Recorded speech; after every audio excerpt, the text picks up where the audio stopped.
이 빌레몬서 마지막 부분을 다루면서 이 빌레몬서를 통해 역사하신 하나님에 대해서 우리가 좀 다시 한번 전체적으로 좀 살펴보려고 합니다.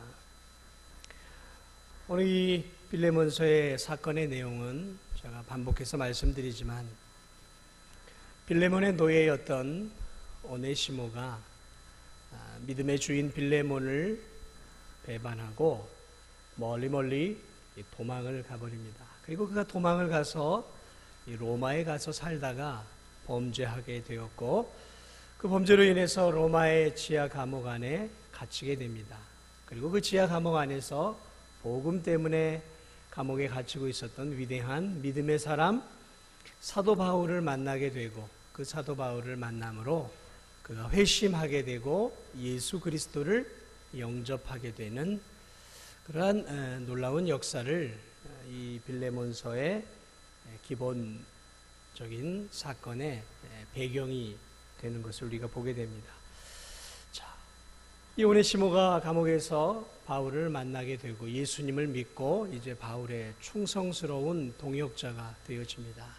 그런데 바울이 알게 된 하나의 사실이 있는데 그것이 누구냐면 빌레몬, 이게 이 오네시모가 빌레몬의 종이었다는 것이죠. 그리고 그 빌레몬은 바로 바울을 통해 또 구원을 받았던 사람이었어요. 도망자의 신분이고 노예였다는 것을 알게 된 바울은 이제 감옥에서 나온 이 오네시모를 편지와 함께 지금 이 빌레몬서와 함께 오늘 이 오네시모를 누구에게 지금 보내냐면 빌레몬에게 보내면서 이 오네시모를 형제로서 그리스도의 자녀로서 잘 받아주기를 소망하는 마음을 담아서 이 편지를 쓰게 됩니다.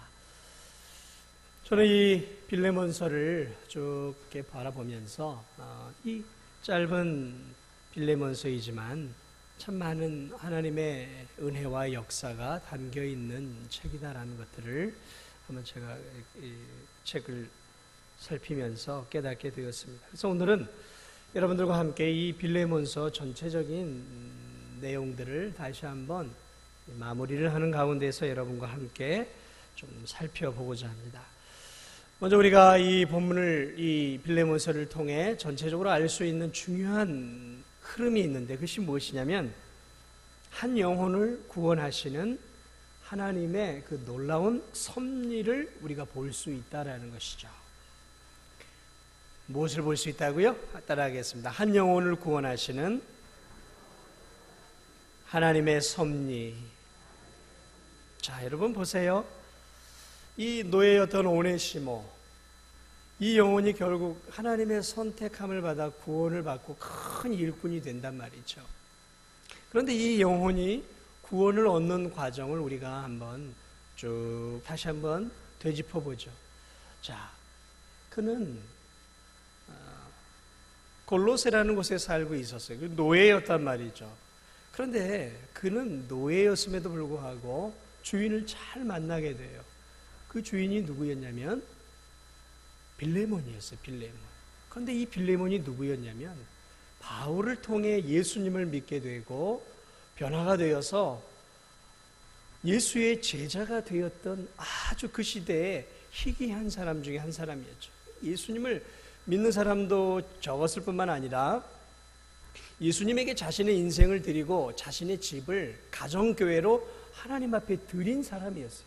그러니까 너무나 귀한 고귀한 그리스도인이었단 말이죠. 그런데 이 오네시모의 이 노예의 주인이 누구였냐면 빌레몬이었단 말이죠.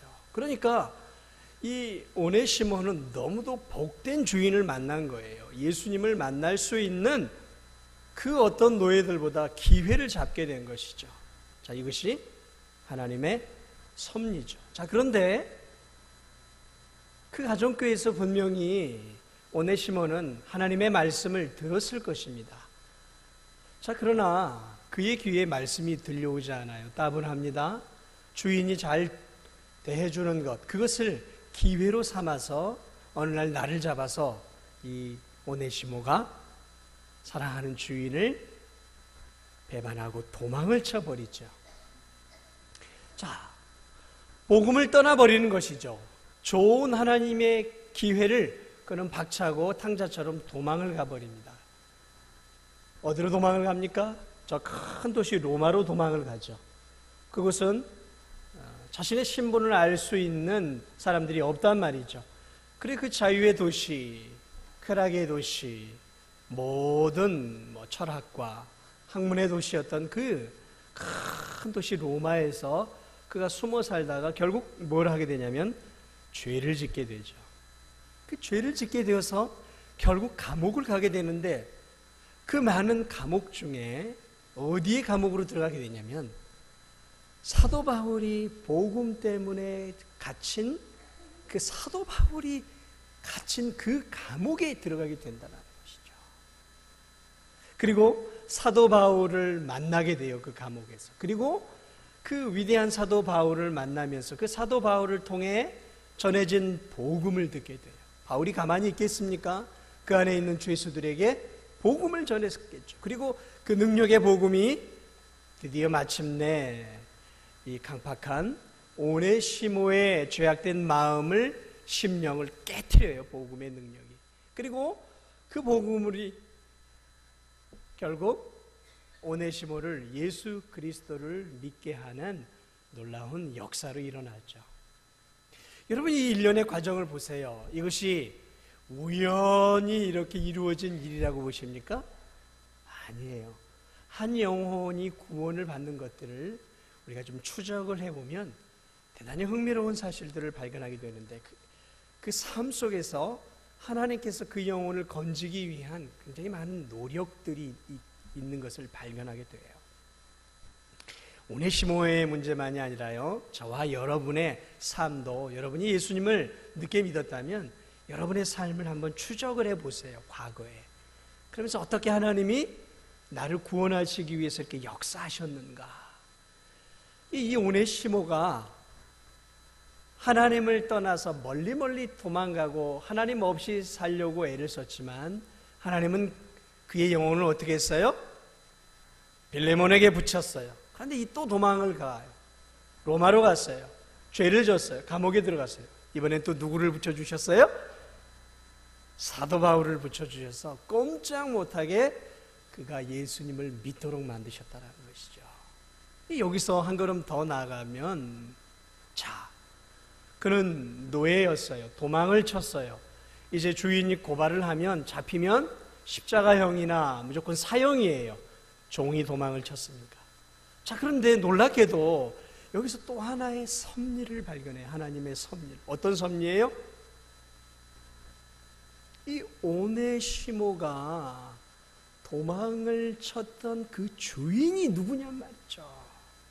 그 주인과 자신에게 복음을 가르쳐 주었고 자신의 믿음을 세워 주었던 바울이 어떤 관계예요? 그리스도 안에서 한 형제 관계였던 거예요. 다시 말하면 바울이 골로새에서 복음을 전해서 예수 그리스도를 믿도록 이 빌레몬에게 전도했던, 다시 말하면 빌레몬의 영적인 아버지가 누구였냐면 바울이었단 말이죠. 그러므로 이 오네시모는 살 수 있는 길이 열린 거예요. 만약에 다른 주인이었다면, 하나님을 알지 못하는 주인이었다면, 그리고 바울을 알지 못하던 그런 시시한 신앙인이었다면, 이 오네시모는 예수님을 믿었을 수는 있지만 앞으로 하나님 나라를 위해서 쓰임받을 수 있는 기회가 없는 사람이었단 말이죠. 그런데 놀랍게도 이 삼각관계는 대단히 밀접한 연결고리가 다 있었다는 것이죠. 바울과 연결이 되어 있었어요. 오네시모도 바울이 영적으로 낳은 아들이었고, 빌레몬도 바울이 골로새 교회에 있을 때 영적으로 낳은 아들이었다는 것이죠. 그렇게 연결고리가 있어서 이 오네시모로 하여금 살 수 있는 길, 나중에 하나님의 영광을 위하여 쓰임을 받을 수 있는 그 길이 놀랍게도 이 관계들 속에서 이루어지고 있었다라는 것이죠. 이게 우연일까요? 우연이 아니죠. 이 모든 관계가 보이지 않는 하나님의 손길 안에서 촘촘하게 마치 거미가 한 먹이를 잡기 위해서 촘촘하게 그물을 찌듯이 하나님이 이 오네시모라는 이 영혼을 건져서 하나님 나라를 위해 귀하게 쓰시기 위해서 굉장히 촘촘하게 보이지 않는 손길로 이 영혼을 인도하고 있다는 것이죠. 사랑하는 여러분, 여러분이 예수 그리스도를 믿으셨습니까? 여러분이 어느 날 우연히 감동을 받아서 교회에 나와서 예수님을 믿으셨다라고 생각을 하십니까? 여러분이 모태신앙인 분도 있어요. 그러면 그냥 부모님이 믿었기 때문에 내가 그냥 믿음을 가졌다라고 생각을 하십니까? 그렇지 않아요. 모태신앙이라 할지라도 그 부모와 조부모 때 어떤 하나님의 역사가 있었는지, 그래서 그 역사 가운데에서 내가 자연스럽게 믿음을 가질 수 있게 되었는지, 그 하나님의 손길들이 얼마나 오묘한지 몰라요. 저는 가끔 저희 어머니하고 그런 신앙의 이야기를 합니다. 어머니가 예수님을 믿지 않았다가 극적으로 예수님을 나중에 믿게 됐거든요. 근데 그 스토리를 들어보면요, 굉장히 촘촘하게 하나님께서 어머니를 예수 그리스도께로 인도하기 위해서, 우리 가정을 인도하기 위해서 굉장히 많은 보이지 않는 손길로 작업을 하고 계셨다는 것들을 제가 이렇게 그 역사를 들으면서, 가정사를 들으면서 깨닫게 돼. 야, 하나님이 이렇게 역사하셨구나. 이렇게 우리 가정을 어렵게 만드셔서 우리 어머니로 예수님 아니면 손을 들 수밖에 없도록, 예수님 때문에 두 손 두 발을 다 들고 주께로 인도하셨구나. 그런 것들을 제가 깨달아 보게 됩니다. 여러분도 마찬가지입니다. 하늘의 하나님께서 여러분을 부르시고 구원하시고, 그리고 여러분을 지금의 이 일꾼으로 하나님께 쓰시고 지금까지 인도해 주신 데는요, 그저 우연히 저절로 되어진 것이 아니라 여러분 한 분 한 분을 향한 하나님의 보이지 않는 손길이 대단히 촘촘하게 여러분의 삶 속에 관여해서 여러분을 다듬고 변화시키고 성숙시키고, 때로는 매도 때리시고 때로는 이렇게 어루만지시면서 여러분을 여기까지 이렇게 인도해 주신 거예요. 그것을 느끼고 사는 사람과 그것을 느끼지 못하고 사는 사람은 굉장한 차이가 있는 것이죠. 여러분, 그러므로 우리는 나 자신의 신앙만이 아니라 사랑하는 성도들을, 그래서 우리가 귀하게 봐야 하는 이유가 거기에 있는 거예요. 왜냐하면 한 성도 한 성도가 주께로 돌아오고 일꾼이 되는 데에는요, 굉장히 많은 하나님의 이 손길이 필요해요. 지금도 마찬가지죠. 저도 마찬가지고 여러분도 마찬가지고, 지금보다 더 성숙한 믿음으로 다듬기 위해서 하나님 지금도 여러분 한 분 한 분을 만지고 계세요. 다듬고 계세요. 그 하나님의 이 섭리의 손길, 그 섭리의 손길이 오늘 이 오네시모 가운데 있다라는 사실, 그리고 내 삶 속에 우리 가운데 있다라는 사실을 늘 기억하면서 살아가는 여러분들이 되시길 바랍니다.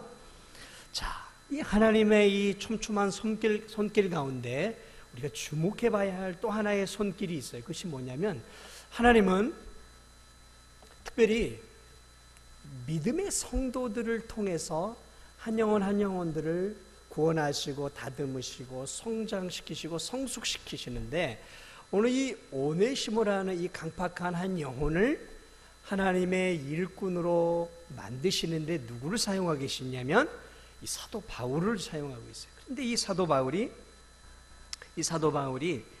한 영혼을 위해서 얼마나 수고하고 있는지, 그것을 우리가 이 빌레몬서를 통해서 보게 됩니다. 그러니까 이 구원이라는 것은요, 하나님의 절대적인 은혜이지만 하나님은 이 절대적인 은혜 속에서 하나님 혼자만 일하시는 것이 아니라 사랑하는 성도들을, 신실한 성도들을 사용하셔서 한 영혼 한 영혼을 다듬고 계신다라는 것이죠. 그게 누구였냐면 사도 바울이에요. 여러분, 오늘 이 사도 바울이 이 오네시모를 세우고 살리기 위해서 어떤 노력들을 하고 있는지 이 빌레몬서에서는 아주 잘 나타나고 있어요. 이 빌레몬서에 보면 편지를 빌레몬에게 쓰면서 사도 바울이 뭐라고 얘기하고 있냐면 10절을 보면 갇힌 중에서 낳은 아들 오네시모를 위하여 내게 간구하노라 라고 말하고 있어요. 갇힌 중에서, 다시 말하면 감옥 속에서 낳은 아들이다 라고 말을 하고 있어요. 자, 바울이 내가 감옥에서 내가 복음을 전해서 예수 그리스도를 믿게 만든 한 영혼이다 라고 표현을 하지 않고 뭐라고요? 감옥 속에서 내가 나았다 그랬어요. 이 무엇을 말하고 있냐면 오네시모가 바울을 통해서 쉽게 예수님을 만난 것이 아니다라는 의미가 담겨 있는 거예요. 여기 여성분들은 이제 되게 다 결혼들을 하셔서 자녀들을 낳아 보셨잖아요. 여러분, 한 여인이 임신을 하고 잉태하고 10달 만에 또 출산을 하는 이 과정, 이것은 대단히 고통과 어려움의 시간들 아닙니까? 특별히 이 낳는 이 과정은 낳아본 사람만 안다고 그러잖아요. 그래서 너무 힘들어서 다시는 자녀를 하나 낳고 안 낳으려고 하는 그러한 엄마들도 있지 않습니까? 그러니까 이 낳는다라는 것은 고통스러운 작업이에요. 그런데 낳았다라고 말을 하고 있어요. 그러므로 감옥 속에서 이 바울이 이 빌레몬에게 복음을 전해서 이 빌레몬이 한 번에 아멘, 내가 예수님을 믿겠습니다가 아니라 바울이 굉장히 집요하고 힘을 기울이고 막 수고와 노력을 기울여서 마치 이 산모가 아이를 출산하는 것과 같은 고생 가운데 이 오네시모가 주께로 돌아왔다라는 것이죠. 그러므로 그가 이 감옥 안에서 얼마나 이 한 영혼을 주께로 인도하기 위해서 기도하고 심혈을 기울였는지를 우리가 이 단어 속에서 살펴볼 수 있는 거예요. 여러분, 전도하는 것 어렵습니다. 한 영혼 주께로 데려오는 것, 한 영혼이 예수님 믿게 만드는 것 쉬우세요? 그저 밥 몇 끼 사주고 교회 갑시다 하면 그저 아유 그래 교회 갑시다. 당신이 밥 몇 끼 사줬는데 당신의 은혜에 내가 보답해서 앞으로 교회 다니겠습니다. 여러분, 이런 분 쉽게 보셨어요? 아니에요. 한 영혼이 주께로 나오는 것 너무너무 어려운 일이에요. 그런데 또 하나 어려운 일이 있는데 그게 뭐냐면 한 영혼이 믿음이 자라가는 것, 이것 또한 대단히 어려운 일이에요. 제가 이 진도중앙교회 지금 이제 만 3년을 향하는데 제가 그런 걸 느껴요. 야, 어렵구나. 내 맘대로 안 되는구나. 성도들이 내 맘대로 내가 생각하는 것만큼 믿음이 자라는 것이 아니구나. 이렇게 막 때로는 열변을 제가 토하기도 하고 때로는 열심을 기울이기도 하고 있는 힘을 다해서 매주마다 설교를 하지만 사람은 참 쉽게 바뀌는 것이 아니구나. 믿음이 그렇게 쉽게 자라는 것은 아니구나. 자라긴 자라요. 자라는 분들이 보여요. 때는 3년이라는 기간 동안에 믿음이 쑥 자란 분도 있고 이만큼 자란 분도 있고 이만큼 자란 분도 있어요. 이만큼 자란 분들을 보면 제가 참 기쁘죠. 그런데 3년 동안 했는데 요만큼밖에 안 자라는 거예요. 3년 동안 했는데도 요지부동이에요. 진전이 없어요. 김백만 목사 설교해 보시오. 나는 여기서 신앙 한 발자국도 더 깊은 데로 가지 않겠습니다. 이런 분들이 있단 말이죠. 의도적인 건 아닌데 그런 분들을 볼 때마다 믿음이 자라는 것이 참 어렵구나. 내 맘대로 되는 게 아니구나. 하나님이 은혜를 주셔야 하는구나. 그런 것들을 제가 참 많이 느껴요. 오늘 여기서도 마찬가지입니다, 여러분. 이 바울이 하는 이 오네시모를 향한 이 열정을 보세요. 낳았다 그랬어요. 그리고 가르쳤어요. 그래서 자신의 신복이 될 만큼 가르쳤단 말이죠. 그런데요, 지금 거기서 멈추지 않아요. 왜냐하면 이 오네시모가 앞으로 위험에 처해 있단 말이죠. 도망친 노예예요. 이 문제가 빌레몬과 해결이 되지 않으면 이렇게 구원을 시켜놓고 믿음이 자라 동역자가 되었지만 죽을 수도 있고 때로는 어려움에 크게 처할 수도 있단 말이죠. 이 바울이 어떻게 해요? 그래 이 빌레몬서를 쓴 거예요. 그래서 이 빌레몬에게 편지를 쓰고 있지 않습니까? 빌레몬. 그러면서 이렇게 자신이 낳은 아들이고 자신은 사도이고 그는 영적으로 보면 한참 아래란 말이죠. 나이로 보나 신앙적인 그 권위로 보나 모든 면에서 바울이 높은 위치에 있었단 말이죠. 명령할 수 있었어요. 당시에 지금은 사도가 없잖아요. 당시에 사도는 예수님이 권위를 부여해준 특별한 위치에 있었던 사람이었기 때문에 그들은 굉장한 그 영적인 능력이 있었고 또 그러한 권세가 있었던 사람들. 그러므로 빌레몬은 자기가 싫어도 그렇게 할 수밖에 없었단 말이에요. 그러나 오늘 이 본문을 보면 바울이 어떻게 해요? 그렇게 하지 않아요. 굉장히 겸손하게 오늘 이 빌레몬에게 이 오네시모를 용서해주고 형제로 받아주고 그리고 함께 하나님의 일을 함께 하자라고 이렇게 정중하게 겸손하게 제안하고 있는 모습들을 보게 돼요. 이러한 모습들 특별히 이 사도가 자신의 그러한 위치를 사용하지 않고 뭐라 그럴까요? 형제로서 부탁을 하고 있어요. 오늘 읽은 본문도 그 부분이 20절을 보세요. 오 형제요. 형제로서 이렇게 사실은 나이 차이도 많이 나고 권위자 아닙니까? 그런데 뭐라고 해요? 형제요. 정중하게 부탁을 하고 있는 거예요. 동등하게 10절도 보면 오네시모를 위하여 내게 간구하노라. 간절히 구한다라고 말하고 있어요.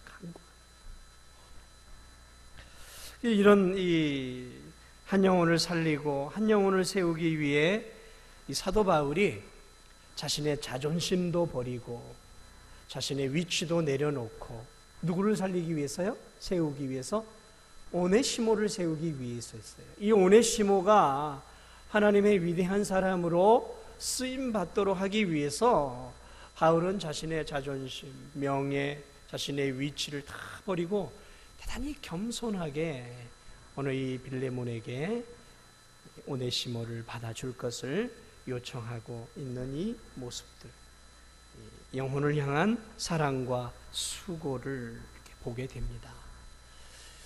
여러분, 한 영혼이 구원을 받고 쓸만한 하나님의 일꾼이 되기까지는 하나님의 수고와 노력도 많이 필요하지만 사실 더 우리 눈에 보기에는 누가 더 많이 필요하냐면 그 영혼을 위해서 기도해주고 그 영혼을 위해서 말씀으로 권면해주고 또 그 영혼이 믿음 안에서 성장할 수 있도록 돕는 믿음의 손길들이 필요한 거예요. 제가 필요한 이유도 그런 부분 아니겠습니까? 그러나 저 하나 잘한다고 한 영혼이 믿음이 자라는 것은 아니에요. 한 세 가족, 예수님을 모르는 세 가족이 와서 교회에 와서 예수님을 믿게 돼요. 그런 과정들이 있죠. 그러나 그 자라나는 과정이 더딜 때 목사의 설교만으로는 자라지 않습니다. 사랑하는 구역 식구들, 그 구역 식구들이 관심을 기울여 주고 그리고 함께 예배도 드리고 어렵고 힘들 때는 격려해 주고 아픈 상처가 있다면 위로해 주고 그러면서 그 영혼이 믿음이 자랄 수 있도록 도와주는 그러한 영적 도우미들이 필요한 거예요. 영적 도우미들이 필요해요. 이 존 버년의 철로 6장을 보면 이 크리스찬이 천성을 향해 가는 과정 속에서 순간순간 나타나 돕는 손길들이 있어요. 그게 누구냐면 같은 그리스도인들이에요. 같은 그리스도. 거기에는 목사도 있고 중직자도 있고 또 평신도들도 있어요. 그러니까 한 영혼이 끝까지 천성길을 향해 가기 위해서 하나님께서 뭘 허락해 주셨냐면 교회를 허락해 주신 거예요. 그리고 이 교회 안에 있는 성도들을 허락해 주신 것이죠. 그러니까 사실 이 성도들은 사실은 어떤 역할이냐면 서로에게 신앙을 격려해 주고 믿음의 길을 걸어갈 수 있도록 서로가 도와주는 역할을 하는 것이죠. 저는 여러분들의 도움으로 이 믿음의 길을, 이 사역의 길을 걸어갈 수 있는 것이고, 여러분은 저와 다른 성도들의 기도와 관심과 사랑을 통해 믿음이 자라나는 것이죠. 한번 생각해 보세요. 이 진도중앙교회를 다니고 있는데 아무도 나를 알아주지 않고 나하고도 인사도 하지 않고 그냥 나만 그냥 혼자 나와서 교회를 다닌다고 생각을 해보세요. 여러분, 그 신앙인이 믿음이 잘 자랄 수 있을 거라고 생각하세요? 아니요, 그렇지 않아요. 잘하지 못합니다. 잘하지 못해요. 믿음이 빨리 자라는 사람이 어떤 사람이에요? 좋은 신실한 믿음의 동역자들이 내 주변에 많은 성도들은 믿음이 빨리 자라게 되어 있어요. 그러면 여러분이 그 역할을 할 수 있어야 됩니다. 여러분이 여기까지 믿음이 자랄 수 있었던 것은 여러분을 위해 눈물을 흘려 기도하는 많은 성도들과 여러분을 격려해주고 여러분의 신앙을 지지해주고 외로울 때 여러분의 손을 붙잡고 여러분과 한 끼 식사라도 함께 주었던 믿음의 동료들이 있기 때문에 여러분이 여기까지 올 수 있었던 거예요. 그러므로 여러분도 연약한 신앙인들에게 그러한 역할들을 해줄 수 있어야 됩니다. 정말 좋은 교회는 이 사도 바울과 같이 연약한 다른 성도들의 도움을 줄 수 있는 신실한 성도들이 많은 교회, 이게 좋은 교회예요. 제가 볼 때는. 아무쪼록 우리 진도중앙교회 성도들은 서로가 철이 철을 날카롭게 하는 것처럼 서로가 영적으로 유익을 주고 영적으로 힘을 주고, 주저앉아 있으면 손을 잡아 일으켜주고, 힘들어하면 격려해주고, 잘하면 칭찬해주고 박수 쳐주면서 함께 믿음의 길을 걸어갈 수 있는 그런 우리 귀한 성도들이 다 되시기를 주님의 이름으로 축복을 드립니다. 자, 이렇게 하나님의 역사 가운데 이 사도 바울이 이제 쓰임을 받았던 모습들을 우리가 보게 되죠. 마지막으로 하나만 더 볼 수 있는데, 그게 뭐냐면 오늘 이런 바울과 빌레몬과 그리고 오네시모라는 이 삼각관계 안에서 일이 지금 이루어지고 있죠. 그리고 이 삼각관계 안에 바로 하나님의 역사가 일어나고 있는데, 자, 하나님이 함께 계시고 바울이 있고 빌레몬이 있고 오네시모가 있어요. 그리고 이들의 이 삼각관계 안에 누가 계시냐면 하나님이 계시고, 이 삼각관계 안에 누가 주인이 되시고 계세요? 예수 그리스도가 이들의 주가 되고 계신단 말이죠. 지금 주가 되어 계세요. 자, 그러므로 이들의 이 관계는 어떤 관계냐면 예수 그리스도를 머리로 한 영적인 가족 관계임을 이 빌레몬서는 계속해서 강조하고 있어요. 그래서 바울이 빌레몬에게 뭐라고 얘기하냐면 형제여라고 말을 하고 있어요. 오늘 본문도 형제여, 7절 본문을 거기서도 형제여라고 이야기를 하고 있어요. 저는 이 말이, 이 말씀을 준비하면서 너무 가슴에 와닿았어요. 형제여. 이 나이든 바울이 젊은 빌레몬을 향해서 형제여, 사랑을 담아서 가족으로 지금 표현하고 있지 않습니까? 오네시모를 향해서 뭐라고 얘기하고 있어요? 내가 갇힌 저 감옥 속에서 낳은 내 아들이다, 영적 아들이다라고 이야기를 해요. 표현을 그렇게 쓰고 있어요. 바울이 계속 이야기하고 있는 부분이 뭐냐면, 빌레몬아, 이 오네시모는 내가 감옥에서 낳은 영적인 내 아들과 같아. 그러니까 너도 이 오네시모를 도망간 노예로만 보지 말고 이제는 예수님을 믿었으니까, 예수님을 믿은 이 오네시모가 이제 주 안에서 형제가 아니냐, 가족이 아니냐. 그러니 너도 가족으로 이 오네시모를 받아주고 가족으로 사랑하고, 그리고 한 팀이 되어서 함께 우리가 하나님의 나라를 만들어 가야 되지 않겠느냐라고 지금 말을 하고 있어요.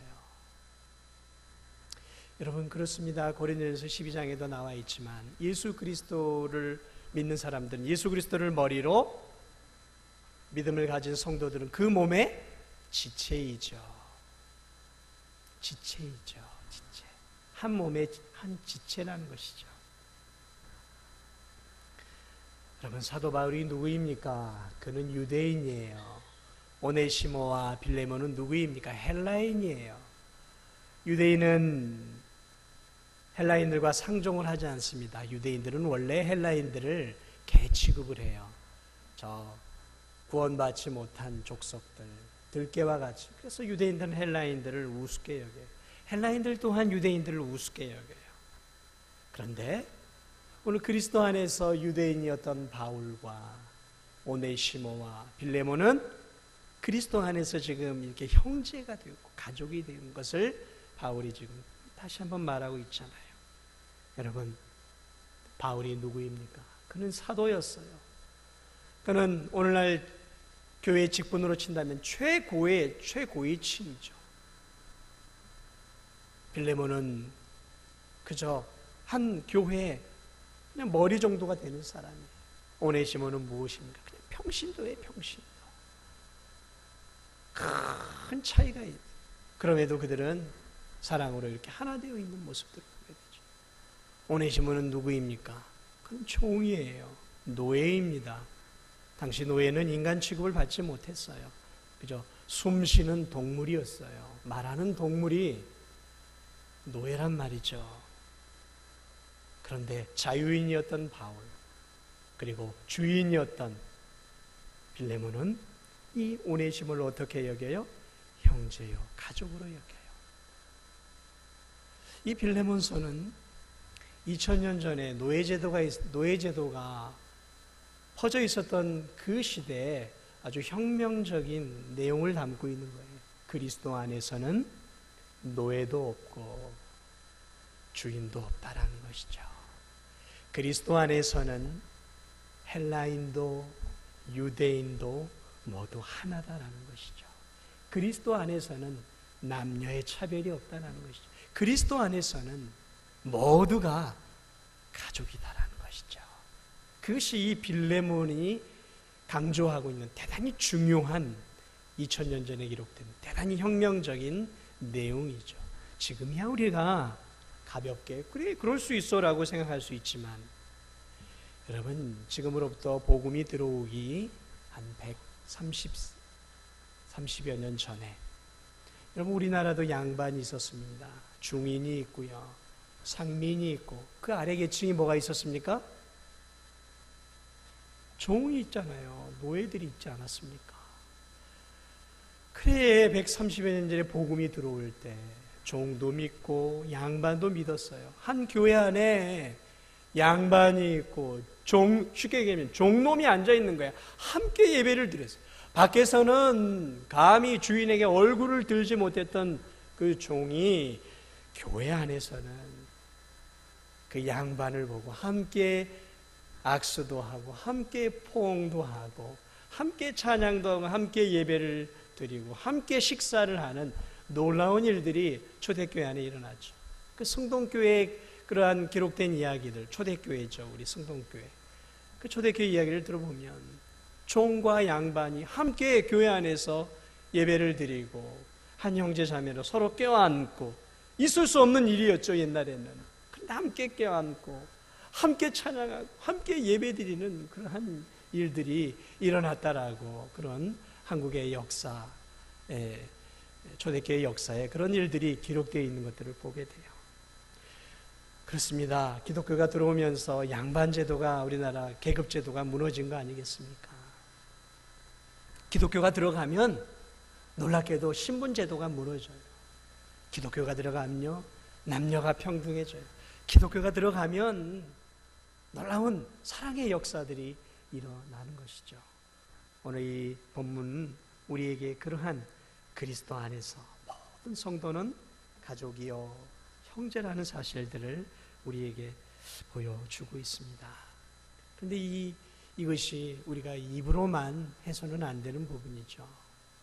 형제님, 자매님 하는 그러한 단순하게 입에 말하는 그러한 형제 자매의 관계가 아니라, 오늘 이 바울과 오네시모와 빌레몬, 이 세 사람은 정말 형제 관계, 가족 관계가 될 수 없는 그러한 신분과 민족을 갖고 있었어요. 그러나 그리스도께서 그들 안에 거하심으로 이 모든 것들이 이들 안에 다 깨지면서 이들이 정말로 목숨을 건 사랑들을 서로 하게 되죠. 오늘 이 바울도 이 오네시모를 살리기 위해서, 이 오네시모가 빚진 것이 있으면 내가 다 갚아줄 테니까 모든 빚을 나에게 청구하라라고 하면서, 이 돈이 별로 없었던 이 감옥에 있던 바울이 그렇게까지 오늘 이 오네시모를 사랑하고 있는 이 모습들이 참 그리스도 안에서의 형제 자매들이 어떻게 관계를 맺고 살아가야 하는지 바라보게 됩니다. 그렇습니다. 진도중앙교회 안에 있는 우리들, 사회적으로 나가면 높은 자리에 있는 분도 계실 수 있습니다. 사회적으로 나가면 돈이 많아서 더 인정을 받는 분도 계실 수 있어요. 또 사회적으로 그렇게 내세울 만한 것이 아무것도 없는 성도들도 있어요.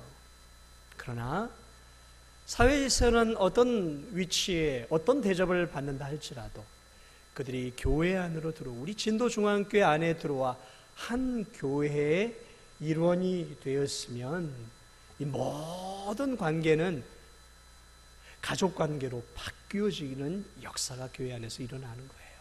그러니까 교회 안에서는 무슨 군수님, 국회의원님, 무슨 사장님, 부장님 이렇게 불러서는 안 되는 거예요. 교회 안에서는 어떻게 불러야 돼요? 직분을 부르는 거예요. 대단히 중요합니다, 여러분. 교회 안에서는 직분을 불러야 되는 거예요. 왜냐하면 이 교회 공동체는 하나님께서 이 세상 속에서 특별하게 하나님의 백성들을 모아놓기 위해서 만들어 놓은 특별한 곳이기 때문에, 세상과 구별된 특별한 공동체이기 때문에 이 공동체 안에서는 공동체 안에서의 룰이 있는 거예요. 세상의 방식이 교회 안에 절대 들어와서는 안 되는 것이죠. 이 안에는 사랑의 법칙이 움직여가는 것이고 평등의 법칙이 움직여가는 것이고 그리스도의 말씀이 중심이 되어 움직여가는 곳이다라는 것이죠. 세상의 가치, 세상의 철학, 세상의 정치, 세상의 경제, 세상의 문화, 그런 것들이 이 안에 들어올 수 없는 거예요. 여기는 하나님의 말씀이 움직여가는 곳이에요. 호칭도 하나님이 정해주신 그 호칭대로 해야 하는 것이고, 관계 또한 하나님이 원하시는 사랑의 관계를 맺어가야 하는 곳이에요. 여기는 앞으로 이 땅에서만 살 사람들이 아닌 거예요. 여기에 있는 사람들은 그리스도를 믿었다면 이 관계는 이대로 올라가는 거예요. 이대로 올라가서 영원한 하나님의 나라에서 지금보다 더 지고지순한 가족의 관계를 우리가 누리게 되는 것이죠. 그때는 물론 지금처럼 무슨 호칭도 없어지겠죠. 관계 안에서 그때는 진정한 가족으로서 우리들이 살아가게 되겠죠. 그러면 여기서부터 훈련을 해야 하는 거예요. 여기서부터 하늘 하나님의 자녀들의 가족으로서 여기서부터 우리들이 서로를 가족으로 여겨주고 존중히 여겨주고 서로를 평등하게 여겨주고 서로의 인격을 존중하고 서로를 위해 기도해주고 서로 격려해주면서 진정한 가족의 공동체를 이 안에서 우리가 만들어갈 수 있어야 되는 거예요. 교회는 천국의 그림자예요. 교회는 천국의 모형이에요. 하나님이 천국의 모형으로 이 교회를 주신 거예요. 그러므로 이 사실을 우리가 기억하면서 아무쪼록 하나님께서 지금도 놀라운 구원의 이 섭리를 나를 통해 우리들을 통해 역사하고 있다는 사실들을 기억하면서 하나님이 쓸모없는 이 오네시모를 바울과 빌레몬이라는 귀한 영혼들을 통해서 만들어 갔던 것처럼 전승에 의하면 이 오네시모가 나중에 저 에베소 교회의 교부가 되었다라고 이야기를 해요. 교부란 굉장히 높은 위치죠. 목사들 위에 있는 당시. 전승에 의하면 그래요. 하나님께서 오늘 우리를 통해 우리 진도중앙교회를 통해 아무쪼록 구원의 역사를 이루시고 이 오네시모의 이름처럼 오네시모의 이름은 유익하다라는 뜻이죠. 우리 모두가 하나님 앞에 쓸모있는 존재가 되고 또 다른 영혼들을 하나님 앞에 정말 쓸모있는 사람들로 세워줄 수 있는 그러한 귀한 성도들이 되시기를 주님의 이름으로 축복을 드립니다.